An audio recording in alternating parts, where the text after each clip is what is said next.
Daily banking and SSC point of வியூல 5 questions current அஃபேர்ஸ்லேருந்து பார்க்குறோம்.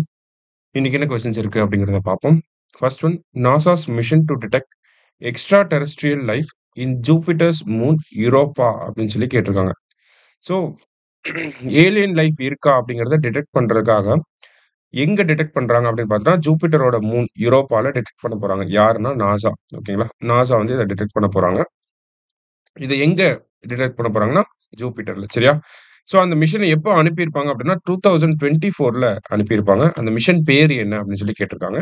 So clipper mission அப்படிங்கிறது தான் அதோட பேரு. ரீசெண்டாக பார்த்தீங்கன்னா K1218b அப்படிங்கிற பிளானட்ல டைமெத்தைல் சல்ஃபைட் டைமெத்தைல் டைசல்ஃபைட் இருக்கு அப்படின்னு சொல்லி ஜேம்ஸ் வெப் டெலஸ்கோப்போட டேட்டாவை பேஸ் பண்ணி எக்ஸ்ட்ரா டெரெஸ்ட்ரியல் லைஃப் இருக்கிறதுக்கான வாய்ப்புகள் இருக்கு அப்படிங்கிறத சொல்லியிருந்தாங்க. ஸோ அதோட ரிலேட் பண்ணி நாசாவோட மிஷன் என்ன அப்படின்னு பார்த்தீங்கன்னா கிளிப்பர் மிஷன். சரிங்களா? ரைட். அடுத்தது 8 cheetahs from which African country will be introduced in Gandhi Sagar wild life sanctuary அப்படின்னு சொல்லி கேட்டிருக்காங்க. ஸோ ப்ராஜெக்ட் சீட்டா அப்படிங்கிறது செப்டம்பர் 17, 2022ல ஸ்டார்ட் பண்ணியிருப்பாங்க. ஸோ நமீபியால இருந்து ஒரு 8 cheetahs வந்து வந்திருக்கும். அடுத்ததா பார்த்தீங்கன்னா சவுத் ஆப்பிரிக்கால இருந்து ஒரு 12 cheetahs வந்து கொண்டு வந்திருப்பாங்க. சரியா? ஸோ அதுக்கப்புறம் பார்த்தீங்கன்னா இப்போ போட்ஸ்வானா அப்படிங்கிற கண்ட்ரில இருந்து ஒரு 8 cheetahs கொண்டு வர போறாங்க. இது எங்க விட போறாங்க அப்படின்னா காந்தி சாகர் வைல்ட் லைஃப் சான்ச்சுரியில விட போறாங்க. சரியா? இந்த Gandhi Sagar wild life sanctuary எங்க இருக்கு அப்படின்னா மத்திய பிரதேஷ்ல இருக்கு. ஓகேவா? இந்த 20 சீட்டாவையும் எங்க விட்டிருப்பாங்கன்னா கினோ நேஷனல் பார்க்ல விட்டிருப்பாங்க. கினோ நேஷனல் பார்க் அப்படிங்கிறது எங்க இருக்குன்னா நமக்கு மத்திய பிரதேஷ்ல தான் இருக்கு. சரிங்களா? ஸோ போட்ஸ்வானா அப்படிங்கிறது கரெக்ட் ஆன்சர். அடுத்தது, India's first international multimodal logistics park will be established in which state அப்படின்னு சொல்லி கேட்டிருக்காங்க. ஸோ இந்தியாவோட மல்டிமோடல் லாஜிஸ்டிக்ஸ் பார்க் எங்க வரப்போகுது அப்படின்னா அஸ்ஸாம்ல வரப்போகுது. சரிங்களா?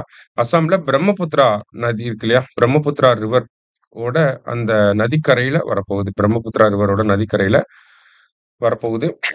ஸோ இதை யாரு பில்ட் பண்றாங்க அப்படிங்கறத கூட கேட்கலாம். சரிங்களா? ஸோ இந்த இன்டர்நேஷனல் மல்டிமோடல் லாஜிஸ்டிக்ஸ் பார்க் அப்படிங்கிறது national highways and infrastructure development corporation. ஓகேங்களா? National highways and infrastructure development corporation அவங்க தான் வந்து இதை பில்ட் பண்ணிட்டு இருக்காங்க. ஓகேவா? அடுத்தது, the last US vice president to visit India before JD Vance அப்படின்னு சொல்லி கேட்டிருக்காங்க. ஸோ ஜேடி வேன்ஸ் யூஎஸோட வைஸ் பிரசிடென்ட் இந்தியாவுக்கு வராங்க இல்லையா? ஸோ இதுக்கு முன்னாடி எந்த யூஎஸ் வைஸ் பிரசிடென்ட் வந்து வந்திருப்பாங்க அப்படின்னு பார்த்தீங்கன்னா நமக்கு 2013ல ஜோ பைடன் வந்திருப்பார். சரிங்களா? ஜோ பைடன் பராக் ஒபாமாவோட வைஸ் பிரசிடென்டா இருந்தப்ப இந்தியா வந்திருப்பார். சரிங்களா? ஸோ அடுத்தது பார்த்தீங்கன்னா நேஷனல் சிவில் சர்வீஸ் டே அப்படின்னு சொல்லி கேட்டிருக்காங்க. எப்போ அப்படின்னு பார்த்தீங்கன்னா ஏப்ரல் 21. சர்தார் வல்லபாய் பட்டேல் ஏப்ரல் 21 அப்பதான் இந்தியாவோட ஃபர்ஸ்ட் சிவில் சர்வன்ஸ்க்கு வந்து ஸ்பீச் கொடுத்திருப்பாரு. அதை பேஸ் பண்ணி இந்த டேவை அப்சர்வ் பண்றோம். சரிங்களா? இன்னைக்கு 5 கொஸ்டின்ஸ் பார்த்திருக்கோம். தேங்க்யூ.